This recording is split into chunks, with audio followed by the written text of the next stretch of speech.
Hey, RetconRaider here, and welcome back to Warhammer 40k Rogue Trader. As today, with the trial and error of Dargonis out of the way, we've got some cleanup to do, and then it's on to the next thing in our itinerary, which I believe is Heinrich's thing, just a couple of hops north. Space north. Don't think we'll actually get that far, though, but, we'll see. Abby, how we doing, bud? Lord Captain, allow me to express my gratitude once again for your assistance. If it weren't for your intervention, my entire family could have been executed on false charges. I could have lost them all. I never imagined the Viserians would be so vulnerable while I serve as seneschal to the Lord Captain himself, far from home. Abelard shakes his head in shock. To tell you the truth, Lord Captain, this whole situation has got me thinking. As patriarch of the Viserian family, I have a responsibility to my bloodline. Yes, it is my duty to serve as seneschal to the Rogue Trader, and I have no intention of relinquishing that role, if you find my service as satisfactory as did Lady Theodora. However, if I could be more involved in my family's affairs, and still serve the von Valancius dynasty. Abelard hesitates, clearly uncomfortable. Abby, buddy, we've been traveling together for a while now. I like to imagine we're friends. I think we both know what you really want. Why don't you just say it? Under Lady Theodora, I served as steward of the Trade Protectorate on more than one occasion. In that capacity, I was based on Dargonis, rather than traveling with the Rogue Trader on the flagship. If it would be possible, after the immediate need for my presence is over, I would like to return to that position. To oversee the Trade Protectorate on the capital world, while at the same time presiding over the Viserian family, and using my authority to help elevate it. I mean, I'm not gonna lie, I'll be sad to see you go, but I also get why you're asking, especially in light of what just happened. Sure. Once we've navigated the current crises, I'll see to it that you're reassigned. Get you set back up on Dargonis. Thank you, Lord Captain. Under my watch, the Trade Protectorate will remain safe and prosper, in service to you. Abelard stands ramrod straight and makes the sign of the Aquila. Well then, Lord Captain, it is time I return to my duties. Is there anything else I can do for you? No, we're good. As you were, Seneschal. Lord Captain. Yeah, I'm not too worried about him leaving just yet. Obviously, that's more post-game stuff. But it is a pretty clear sign we're headed towards the end game. Anyway, let's tackle some colony stuff real quick. And you know what? After thinking about it, I think we are just going to go for Sacred Comet. I wanted to wait until all three were available so we could weigh our choices here, but now that Yurliet's out of our active party, I just cannot resist this massive stat bonus. That's an effective +5 to all characteristics and an effective +10 to all skills, which is the equivalent of like 9 level ups. Plus that Protectorate-wide security boost will actually cap out all of our planets. I will say, we could probably use that complacency boost from Holy Defenders more, since that is the attribute that I think we're hurting the most on as far as our various colonies go. Yeah, especially on Janus and Dargonis, but again, I just can't resist that stat boost. Ultimately, while the colonies are important, the bulk of the actual gameplay revolves around the Rogue Trader, not the unseen citizens of the Coronis. That aside, again, Death Star. So yeah, Sacred Comet. The holy remains of the monastery, which was damaged by the launch of the Crucible, will be transferred to Foulstone's moon.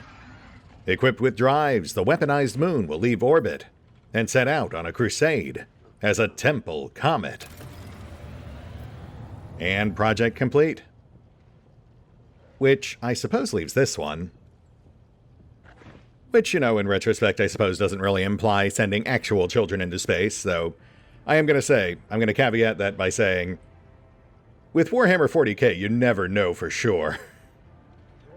But assuming it's not, assuming we are just sending actual trained adults, I think I can get behind it. Though we do still have this one as well, but we're really going to have to ramp up our rep with the Drusians for that. Lord Captain, the situation on Foulstone requires your attention. One of the servants tasked with the Crucible's maintenance has declared publicly that he has been liberated of all worldly concerns, for he is none other than the reincarnation of Saint Cognatius. There are some extremely questionable reports claiming that he has performed miracles.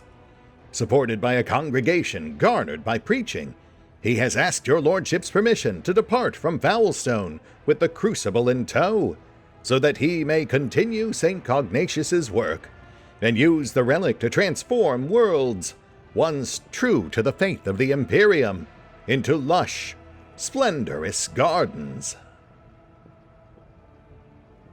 I mean, I'm pretty skeptical about him claiming to be a reborn saint and all, but improving the lives of the people in our protectorate is kind of my thing. I don't hate the concept. Plus, you know, I mean, Foulstone's already been terraformed, so at this point it should be fine without, right? It goes without saying that such a generous gift to the Coronis Expanse could bring great renown to your lordship, but at a heavy cost. Foulstone would turn back into a wasteland, and you would lose the prestige that comes with having charge over such a valuable relic. Oh, well, I guess that answers that. Though it does beg the question of how in the world he'd convert other planets into paradises if they'd revert right after he left. What exactly do we know about this so-called saint? Tybor Hike, a technomat from Footfall. He now prefers to be called Brother Purevoice, an unremarkable commoner with no family, gaunt, unkempt, covered in scabs from working the Crucible. He became obsessed with it from the day it was discovered. He never left his maintenance post, never rested, barely ever slept, fasting and living off stimulants and condensate from the relic's cooling circuit. Then he started having revelations, and eventually saw the truth. Or he went completely insane. His sermons are directed at commoners, appealing to them for humility and mercy. He often speaks about his former life as a saint, and many of his tales match known legends about Saint Cognatius. No anarchical pronunciations or radical deviations from the creed have been found in his words. Yet.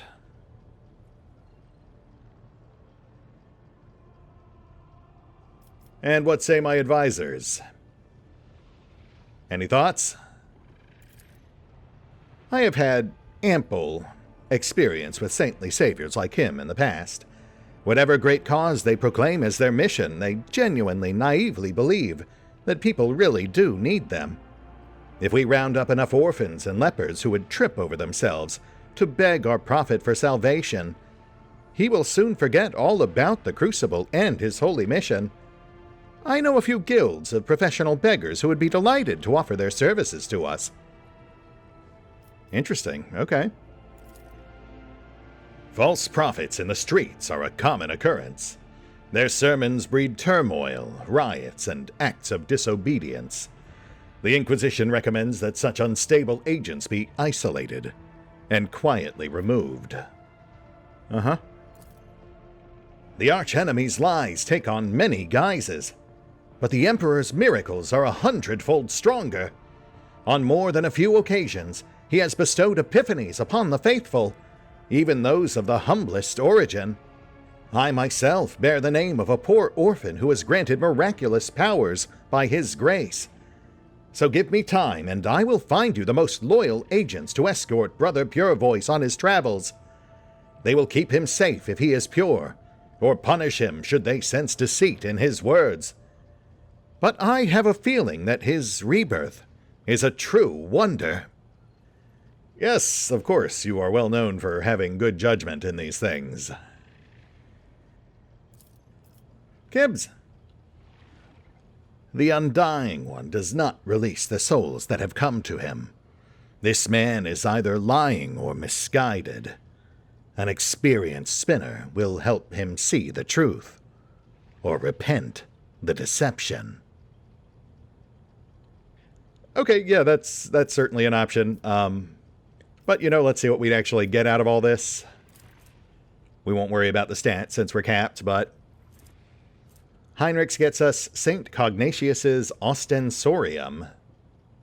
Reactive burning AoE when struck by a demon or warp damage. Interesting, but not really useful for our particular party. Also, I kind of don't want to just straight up kill the guy. Then we've got Kib's thing, which nets us Shadow of the Undying One. Looks to be some actually halfway decent light armor. Grants momentum on dodge or parry, as well as a scaling bonus to parry and dodge. So sort of a nice loop there. But again, I mean, the downside is, although I could see actually getting some use from this, I can't really see Valen signing off on torture. Not given what he himself has been through. Twice now. Once with the Inquisition, and again with the Drukhari. Actually, you'd think that really would have come up back in Gamora. We have a couple of inferior options, and then Jai's thing, which would net us Consecrated Weapons. All void ship weapons except torpedoes deal plus 10% damage. Well, that's not bad at all. Though, for the sake of austerity at least, I should probably see what Argenta has to offer.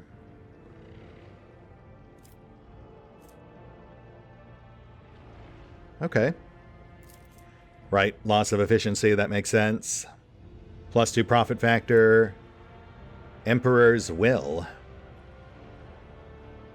High-end power hammer with a stun effect. And potential attack chaining? Oh, that's tempting.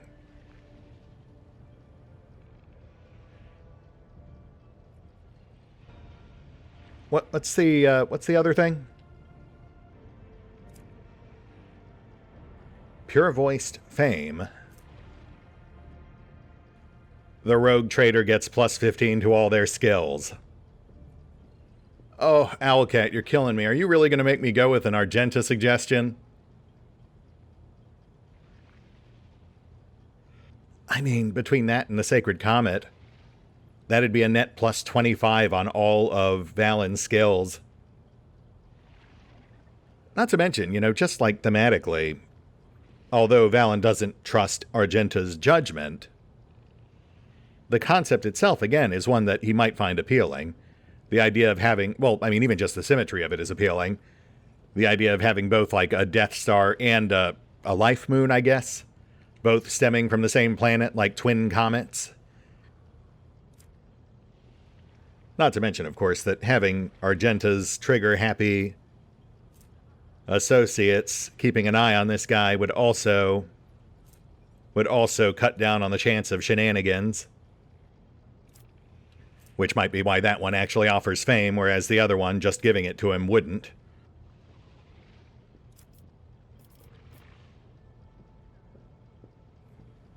All right, Argenta. I'm trusting you here. Do not screw this up. I'll get to it immediately.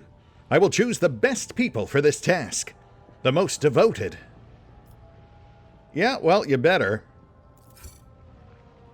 Having loaded the Crucible onto the requisitioned void ship, the pure-voiced prophet gathered up his flock and set out for distant worlds to spread his word. The spiritual authority of the Order of the Hammer suffered as a result, and the loss of the Crucible sowed substantial unrest among the populace. Before departing, the preacher expressed his appreciation by sending the Lord Captain a gift, a relic that, according to his own claims, once belonged to his previous incarnation. The stern guards, selected by Sister Argenta, vigilantly provide protection for the prophet, ensuring that his thoughts remain pure. Alright, well, let's hope that works out. Also, yeah, I guess that dipped us back below 10 on efficiency. We'll have to see if we can shore that back up. Though I suppose it's not exactly a priority. We only have the one project left anyway. Efficiency's kind of moot once there's nothing else to do. And, I mean, those bonuses, right? If anyone's a living saint, it's gotta be our boy Val here. Val Von Val. The man with the computer brain. Should be pretty well equipped for solo challenges from here on out, minus the physical stuff, I suppose. You know, assuming it triggers properly. It got a mite bit hit or miss back in Kimura.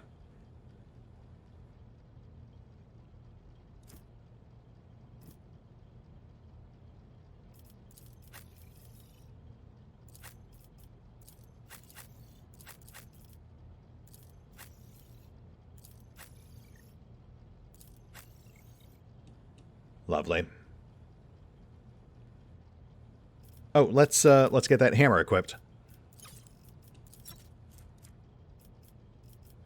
Wait.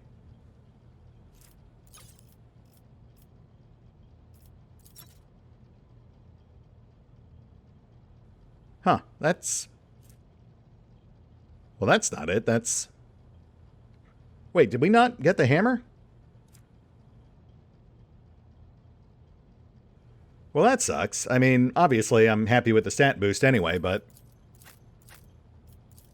Oh, man, if we'd actually gotten that hammer, that would have been fun on Abby. That, plus, Val could have handed off the stun helmet. Since I imagine that stun effect would have triggered with Abby, even on his reflex attack, since they're inherently single targeting. But, alright, I guess I'll have to bug report that. Man, that's a shame. It's fine, though. I'm still happy with the stats and such. And we also have no shortage of new toys waiting for us right over here. We've got several new things available from the Explorators, though not everything just yet.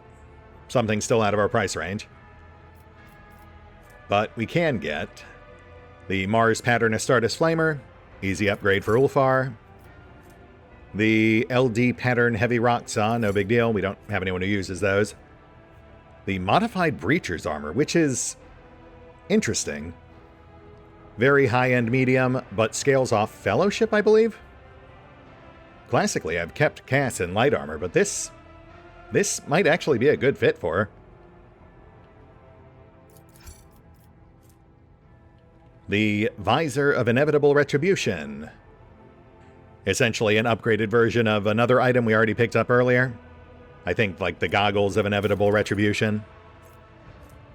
The Visor of Inevitability, which has largely the same effect, but triggers at 10 stacks, whereas the other triggers at 6. And the Visor only gains... Yeah, the Visor of Inevitability only gains stacks on DOTs, whereas the Visor of Retribution gains them on kills as well. So in theory, if we get Kibbles diving headfirst into a cluster of enemies, the damage should be bonkers just from her death spin alone. It would be a shame to give up her plus 15 Medicae mask, but I'd like to at least try it. After that, we've got the Vivisector's Visor, which is nice and simple. It adds a massive damage boost to an assassin's single target attacks. Though now that I'm looking at it again, I think it's actually saying it adds plus 50% to Deadeye shots. The 20% base plus an extra 30. which is even better than I thought. I mean, I do hate giving up the utility of that stun helmet, but the raw damage is hard to pass up. This would be an easier choice if Abby had actually gotten that stun hammer. Omnissiah's Providence. High-end Omnissiah X, pretty solid stats. Special effect gets slightly weird. Striking a target normally inflicts exposed weakness. Striking a target that already has that condition instead inflicts a stacking energy vulnerability. And then finally, we've got the Elder Flow, which is honestly pretty incredible. Makes your first attack of combat free, and then after that, grants an ongoing exploit stacking effect on all subsequent attacks. Sadly locked to Eldari, but, you know, we'll toss it to Yurliet. We do still have our companion quest coming up. Then we've also got a couple of things from the Navy. The Void Sunder Lance Battery. Slightly higher damage, shorter range, but wider firing arc. Which feels like a fair trade-off. I do like having the versatility of a wider arc. We'll probably swap those out. And Galleon Adamantine Void Ship Plating, which is pretty much a straight upgrade. The only downside being -4 on our front armor, but that's more than offset by the +7 on our port and starboard. So yeah, good gets. We'll make immediate use of both. In fact, let's go ahead and slot those while I'm thinking about it. And we also had, like, I want to say a new computer from a colony project, I think. I'll double check that in a second. Let me get this new forward lance equipped.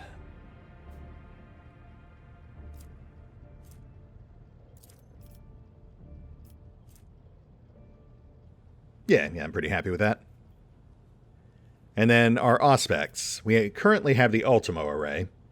90 to hit, 20 on crit. I don't think this was what I was... Maybe we don't have it yet. Maybe it's one of the projects still in the queue. Alright, well, I need to break for some bookkeeping real quick anyway. Let's hit the pause button real quick. I'll wrangle our inventory, figure out who gets what. So I'll go ahead and double check our pending projects while I'm at it. And we'll be right back.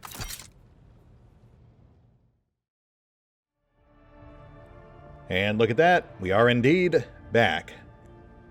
And you know what? That helmet definitely grew on me. It's got our boy Val here looking like a grimdark future gladiator. And, you know, the stun helmet won't go to waste. I had to gear Heinrich's up anyway, so I figured he can hold it, at least for a moment, and I've got to say, he rocks the look. Then, aside from that, everything else went pretty much where you'd expect. Elder Flow on Yurliet. New axe on Pascal. New flamer on Ulfar. The visor of inevitable retribution on Kibs, but I've got to say I'm already missing that mask. Not necessarily for the +15 Medicaid, though that is a part of it, but more just because that actually made her look a bit more sinister and less like she's about to go for a swim. And then we've got Cass, and again, I'll say, I like the way the other armor looked better, but my goodness, yes, she definitely gets a lot out of this particular upgrade. The armor buff scales off Persuasion, the temporary wound scale off Iconoclast, and overall, despite the medium armor malice, it ultimately pushes her up to 91% armor and 104% dodge, which actually makes her the second tankiest character in the party, behind Ulfar. Not counting deflection, of course. All the heavy armor characters are ahead of her there. But still, I mean, with that replenishing pool of temporary wounds, that kind of compensates for that. Yeah, she's within spitting distance of an actual Space Marine.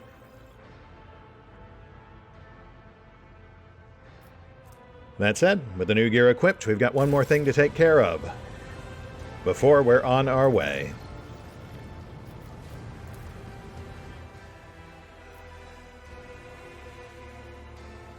Oh, look at that. Hello there.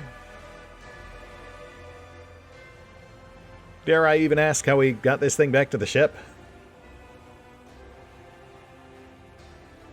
There were no survivors. A Talos pain engine. The creation of the deranged minds of the Drukhari homunculi. Twisted sculptors of flesh from the dark city of Camorra. Neat? Nothing else new jumping out at me. Aside from obviously the new Iconoclast decorations, those are fun. Yeah, not seeing anything there either. Though, I'd wager if we had kept that soul-infused board game, it would have ended up on that coffee table over there. Anyway, let's take a much-needed bath. It's been 1,000 years. The soothing water caresses your senses. The tension slowly retreats as you bring yourself to complete stillness. Troubles, worries, losses, such things do not belong here. But the moment of serenity soon fades, and your mind turns towards other things. Master of Ablutions, call for one of my companions. Of course, my lord. Which do you wish me to summon? Well, I saw her rocking a new pair of swimming goggles, so let's get Kibbs in here. I'm sure I won't regret that. At once! Gibella silently appears by your side. You ask to see me, Daman Valen. Do you wish to learn more of the cult's rites? Very well. Since you are in the water, I can introduce you to a rare discipline of the blood-spun web, known as controlled self-drowning. Few receive this honor, with water being so precious on a ship. Still, it has opened my eyes to many truths. Now, Kibbs, it's not that I'm not intrigued, because I am, but, I have some slight concerns that might kill me. Every step we take is dangerous, yet still we choose to walk. If done correctly, the ritual is simple and will cause you little pain. I mean, I guess I can't argue with that logic. All right, come on in. Close your eyes and trust me. Reject your fear, and remember, you have carried death within you since birth. This ritual is simply a meeting between you and your oldest friend. You close your eyes and hear a quiet splash. Gibella has entered the pool. She puts her hands around your neck and gently pushes you under the water. As your lungs start to burn, she pulls you back to the surface, allowing you to take a single breath of air before she begins to drown you again. This process repeats several times, and she holds you beneath the surface a little longer with each plunge. The fourth descent lasts an eternity, but her hands prevent you from resurfacing. Wow, that is like a literal nightmare. Panic engulfs you as your empty lungs burn. Your body thrashes, stubborn in its refusal to die. You push your way to the surface and gasp hungrily for air. Yeah, that seems about right.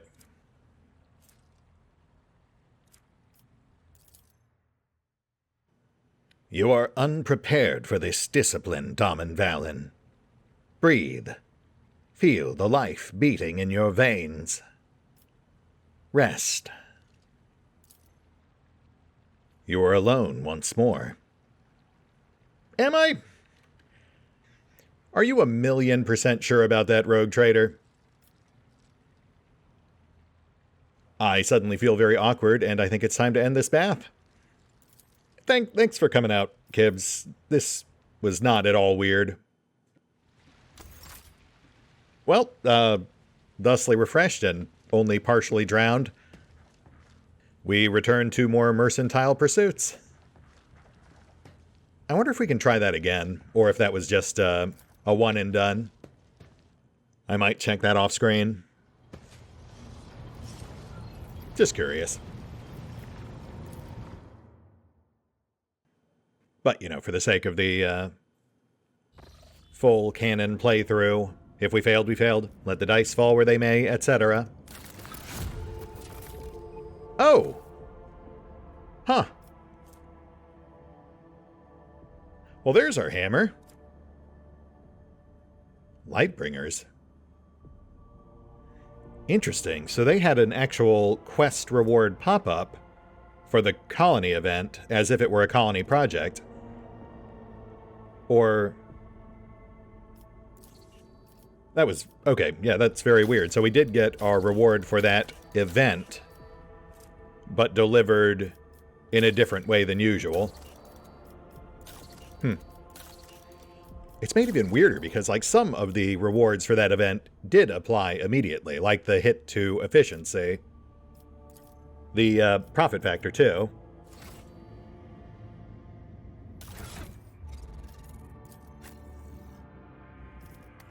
Alright, well, I'll debate on the helmet, but for now we'll definitely swap in that hammer. Oh yeah, look at that. That's a straight upgrade. 10% hit on armor pen, but the raw damage boost more than makes up for it. Plus the stun chaser.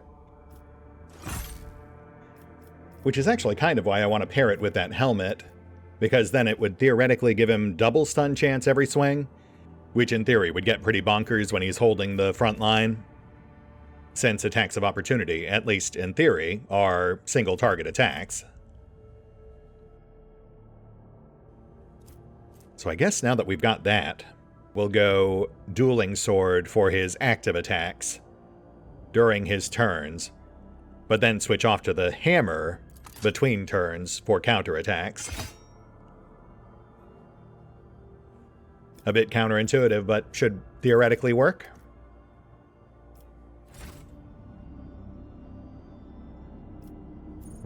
I suppose I might leave the stun helmet on Heinrich's.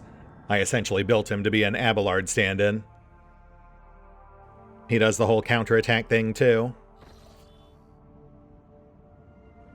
In fact, he'll probably swap in for Abelard when we get out to Gartrafal's Calamity. Speaking of which... normally we'd have to zigzag up there, but we've actually got an already established route straight to Viabo 6. Yeah, so let's go ahead and do that. Though again, I am suspecting... yep, here we go. Oh, wait, no, this... enemies of humanity have been spotted aboard the ship. They have enthralled the crew of one of the macro cannons. Well, that's just a random encounter. Yeah, okay. I mean, that'll give us a chance to test out the new gear. Also, to bank a little extra loot.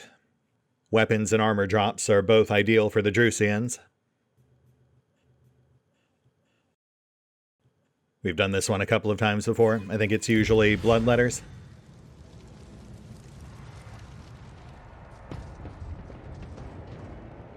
Active fires. Watch your step. And yes, we have 2 bloodletters and a gaggle of corny cultists.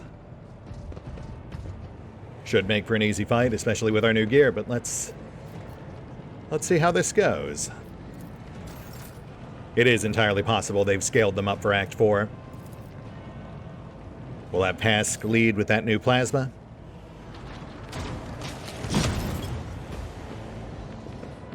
Okay, not bad. Took out a couple.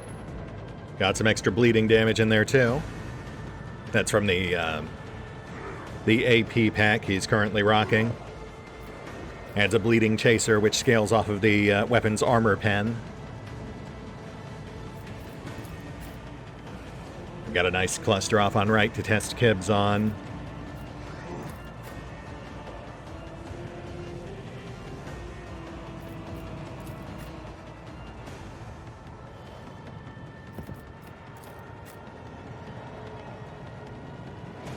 All right, let's do this. Task up first, set zones. We'll prep the field on right for kibbles.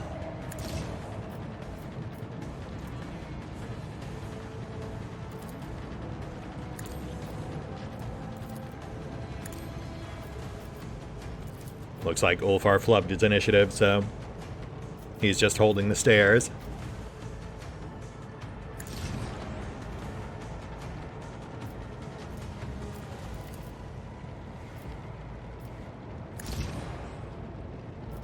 Can we risk a second plasma shot, or should we just get in there? I have been told you shouldn't do multiple overcharge shots in a row, but does the pre-fight shot count?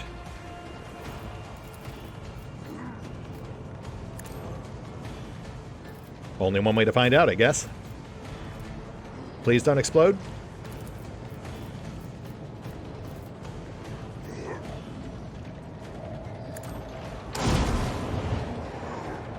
Okay. It did in fact count. However, it was not as deadly as I had feared it might be.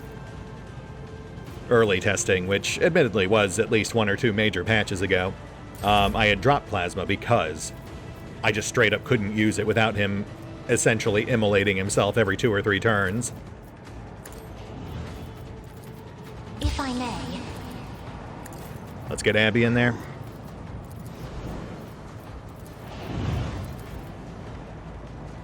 He's just plugging the gap, keeping them in place for Kibs.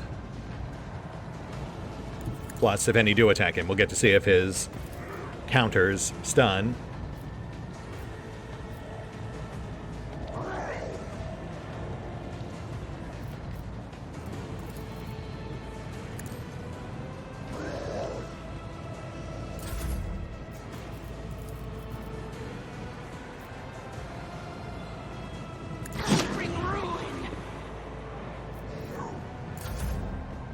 Val up next.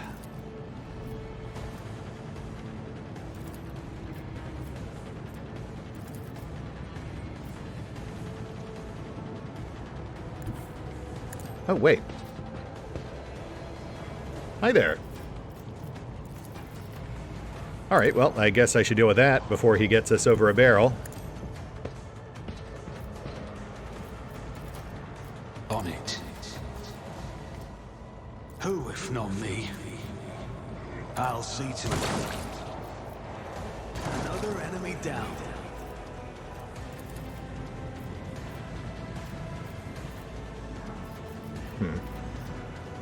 No step out from where we are, so...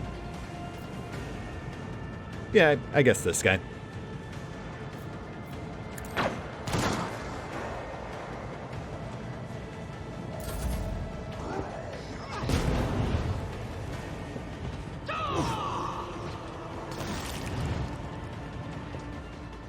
Forgot to actually switch to the hammer. Alright, Kibs, let's see how your thing works.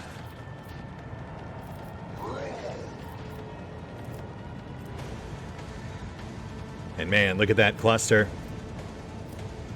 That is almost perfect. Just one empty spot. Trust me. Little rusty with her combos, but here we go.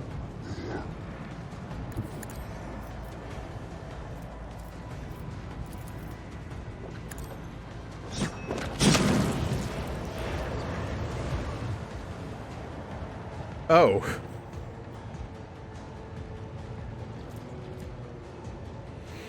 I think she got him.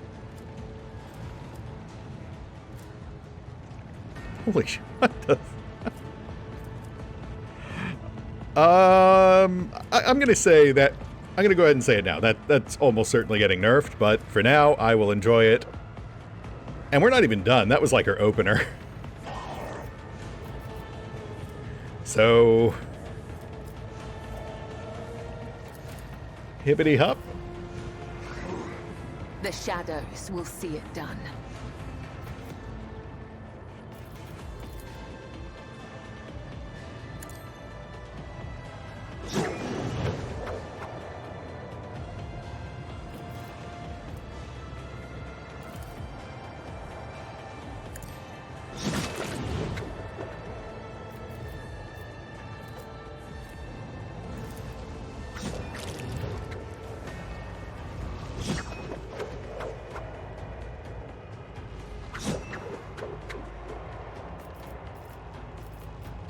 And still not done, so hippity hoop.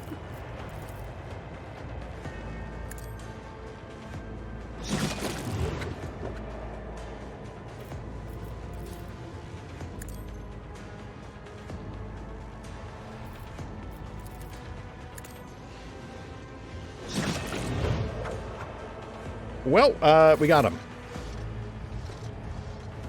I mean, the dance macabre wasn't even necessary. Always keep your eye on the prize. I realized late into that we could actually still just move normally because hopping the death from above doesn't even count as a proper attack. Kibbles never actually made an attack action. She cleared the room with a blend of utility and movement actions. Really glad I gave that thing a whirl. You know what? I think I might be able to live without the Medicaid mask. But, you know, we'll see how that works out for us long run. These guys were basically just fodder. Also, in retrospect, I could have cleared the room even faster if I'd remembered to use Carnival of Misery, whichever one. I think that's the one. The one that immediately hits all enemies on the field with multiple stacks of DOTs. Because then when inevitability triggered, it would hit all of them. We've got some colony stuff. Let's get that taken care of. Secret layer complete, plus some Tears of Repentance. Janus now has efficiency over cap. Let's see if we can shore up that complacency. Which this will definitely not do.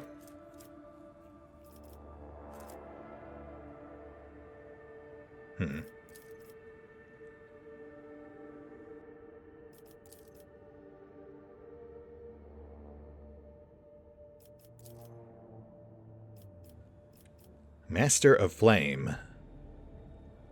Plus 10% damage with Melta and plasma weapons, but notably not with fire? That feels like an oversight. Sadly, no complacency options, so I guess we'll go with a rep instead. Cost is relatively low. Rewards seem pretty generous. The Lost. The Expanse is burning, testing the mettle of its void pirates. They are ready to pay in exotic xenobeasts for such simple things like air and provisions. Oh, okay, yeah, I can live with that. Which gets us the Fang of Perdition. Plus 15 coercion, plus 15 Xenos lore. Not bad, but probably not worth the next slot. Also a fair bit of profit factor and chemicals. Yeah, we'll take it.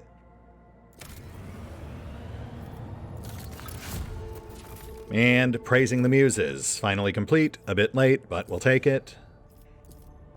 So, do we have any complacency projects here? We do indeed.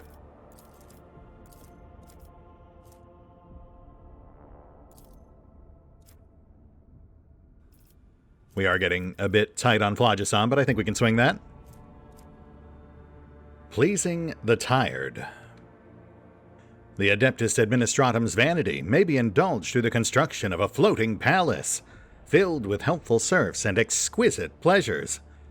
Mollified by the bribe, the scribes will be especially attentive to the rogue trader's wishes. I mean, I wouldn't necessarily call it a bribe. It's more a token of appreciation for all the hard work they do. And, you know, if it just happens to also make it less likely we suffer through more mistakes, like the one we just had to handle, then we'll just consider that a happy coincidence. Also, Cornelius isn't allowed in the Flying Palace.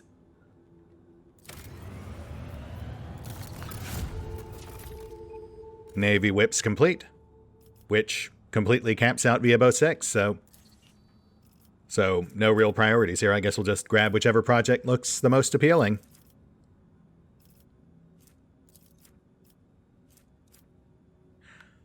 Probably not that one, though. Though we could use the people. Ooh.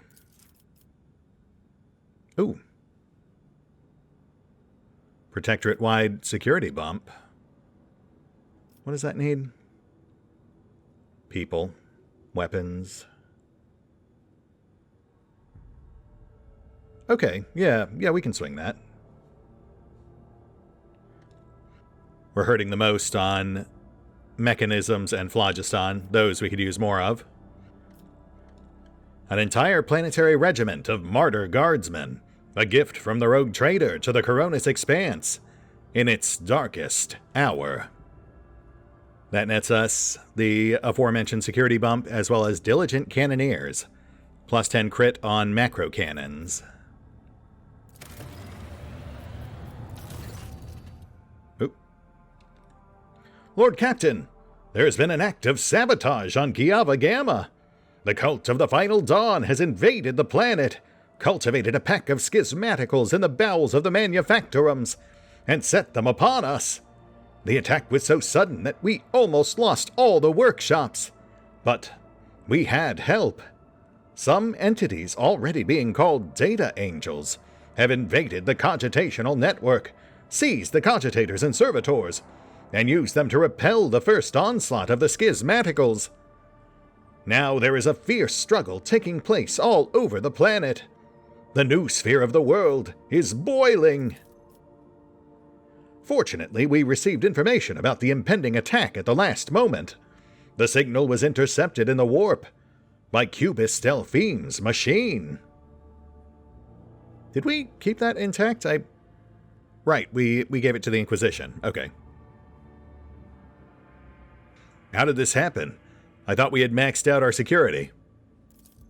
This was part of a coordinated attack that hit the entire expanse. The heretics must have been preparing for a long time. Well, that does make me wonder what the point of security is then, but, what do we know about these Data Angels? Not much. They are machine spirits, beings born from the art of data smithing. They charge into battle chanting the same binaric mantra that the participants of Procedure 0C chanted. 0C. The Logis who has been observing them, the same tech priests who previously investigated the cells used in Procedure 0C, have deciphered traces of their activity and discovered patterns pointing to the possible creators of these Data Angels. If they are right, then they bear the seal of the Explorator Cognizance Fleet. Accessing the fleet's catalog. No mentions of operations on Giava Gamma detected. No information on Data Angels detected. Hypothesis: either there has been a calculation error, or the information is locked behind a higher level of Sacrament security clearance. Yeah, don't strain yourself, Pask. I'm pretty sure we already know a Data Angel. We've got one on board. Thoughts? The manufactorums of Giava Gamma are equipped with backup cogitators to ensure the continuity of production in an emergency. The severity of the situation authorizes the disruption of the service algorithms, and I am prepared to sanction a ritual that will allow the Data Angels of the Omnissiah to absorb the cogitators' computing power to combat these wicked spirits. Overclocked Angels. That's a good band name. Oh, also, I guess that was it. I guess it's only Pask offering input on this one, which would net us +1 complacency, pushing us to 10.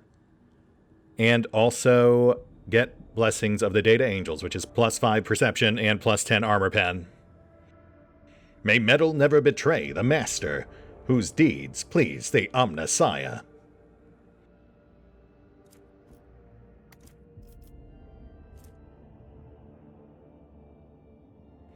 With our only alternative being to destroy them, which would get us +1 security and Terror of Kiava Gamma. Damage debuff against machine creatures, Necron, and cyborgs. Wow, so I guess we're not dancing around it anymore, huh? We've got Necrons on the horizon. But no, I don't see Val going that route. I feel like it's pretty safe to say these things are essentially either identical to Nomos or something derivative, since I think it has been pretty well established that he at least partially originated from the secret lab on Kiava Gamma. Alright, Pask, let's patch these guys up. The request to perform the sacrament is accepted, and will be fulfilled immediately. Having gained access to the cogitational reserves and after being infused with power, the Data Angels charged at the Schismaticals. The hordes of data spirits were texercised and text-terminated, and the affected mechanisms purged and restored.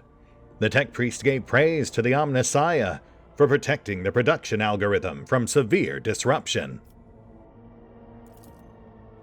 After banishing the Schismaticals, the Data Angels withdrew into hiding inside the cogitational networks, leaving the servants of the Omnissiah to guess at who or what these beings were. I mean, we've got some idea. It's just hard to say if it's, good or bad. But I guess we'll find out. I suspect that's a lot of what Act 5 will end up revolving around. And Kiava Gamma capped out with a +4 profit factor chaser. Also, the Eye of the Omnissiah. That was the new computer I was thinking of, which I guess is actually kind of a step down from our current Ultimo array. 2% higher on hit chance, but 5 lower on crit. So I think we'll stick with the Ultimo. Alright, so let's set a new project.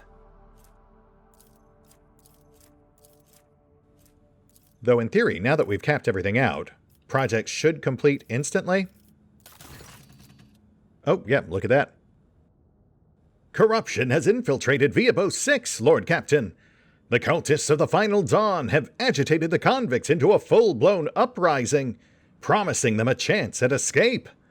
The planet's cargo port and guard facilities are now under siege. The cultists themselves have not joined the assault. They have scurried into the mines, deep into the tunnels that were infected with Xenos corruption not too long ago. The security posts that we set up in those mining drifts reported a skirmish, and then went silent. Do we know why they went there? What they're trying to accomplish?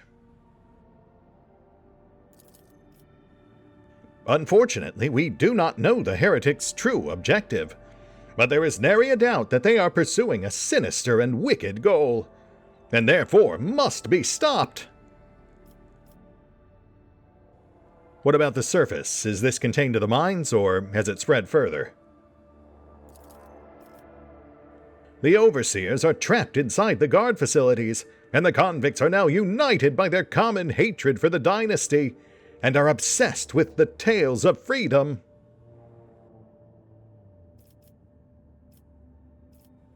Alright, I'm open to suggestions here, people.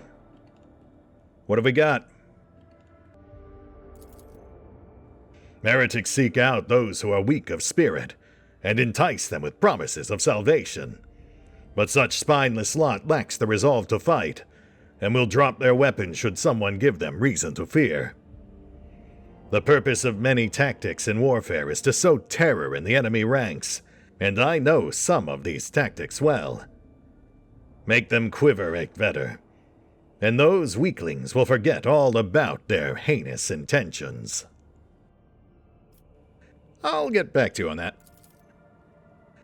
Lord Captain, your resources and status allow you to make use of one of the most blunt and affordable tools of all: mercenaries. These dogs of war will storm the warp itself for the right price. Provide the overseers with some hired backup, and you can consider the crisis resolved. The sledgehammer solution? I'm not so sure about that. It is enough to kill a few to make the many lose their footing. Let the spinners bring death to the prominent instigators, and the rest will be intimidated. They will open themselves to an attack. Like that. Let's get a gander at our potential payoffs. Trampled Cult Manor.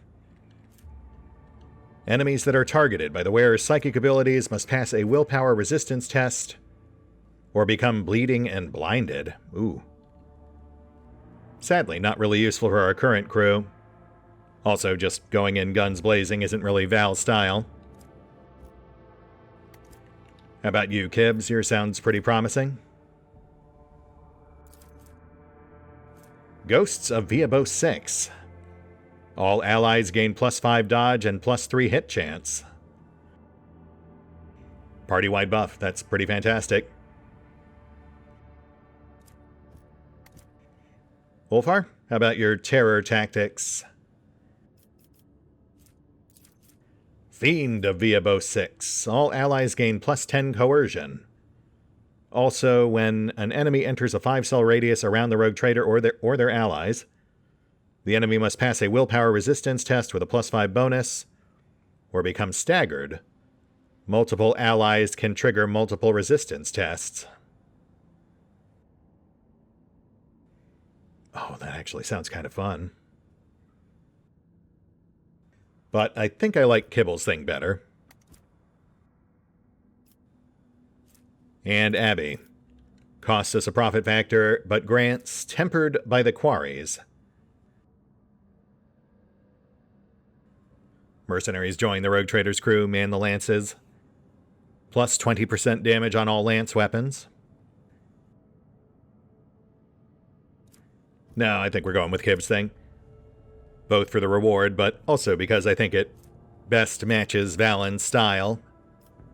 Though Ulfar's thing is tempting. Alright, Kibbs, you're up. Let's quiet this riot. Bang their heads.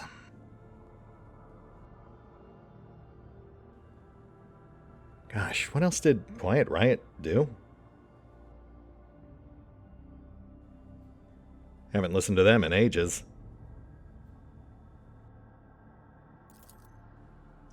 The spinners come, for death has whispered the names of the wicked. Oh, yeah, they did that song too. The servants of the blood-spun web launched a series of lightning-fast and silent attacks, stacking the corpses as grim messages. Frightened by the elusive and shadowy assassins, the heretics abandoned their lairs and fled into distant tunnels. The rebellion was decapitated.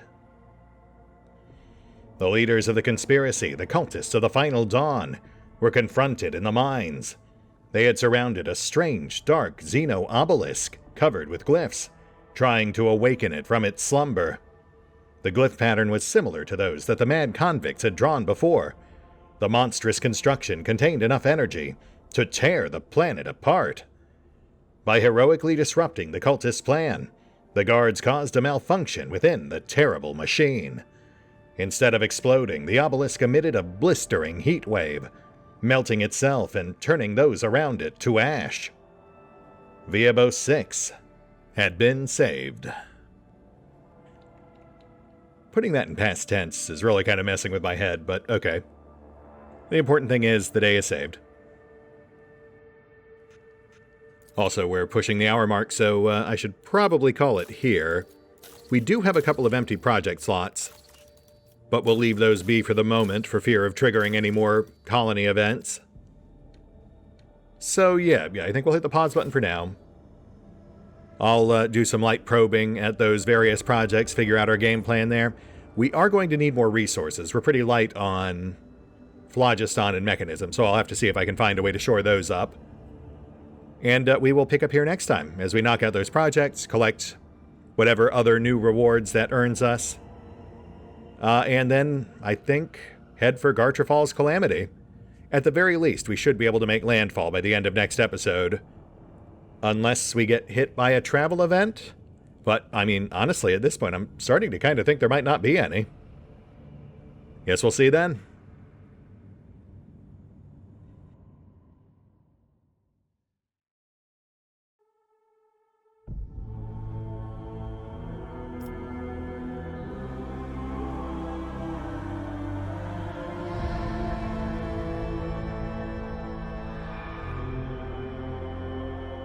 Oh, and special thanks to the Raiders, the fine folks who help make these videos possible, including but not limited to Yuri V23, Revenant, Alois, Arrow Bowman, Dragon Matrix 7, Drakiith, EgonAlter, Exsellsior, Gottlieb, James Trimmier, Kazorm, Lady Shayna, Mark Giemza, Nathan Welch Jr., OverlordPherom, RandomPassrby, RobbyB, Tomasz Piątkowski, Triphoppenskip, and Valinrook.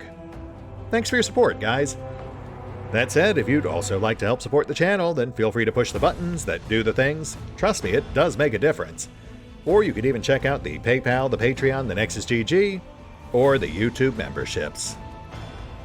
Links are in the description. Thank you, Lord Captain. Is there anything else I can do for you?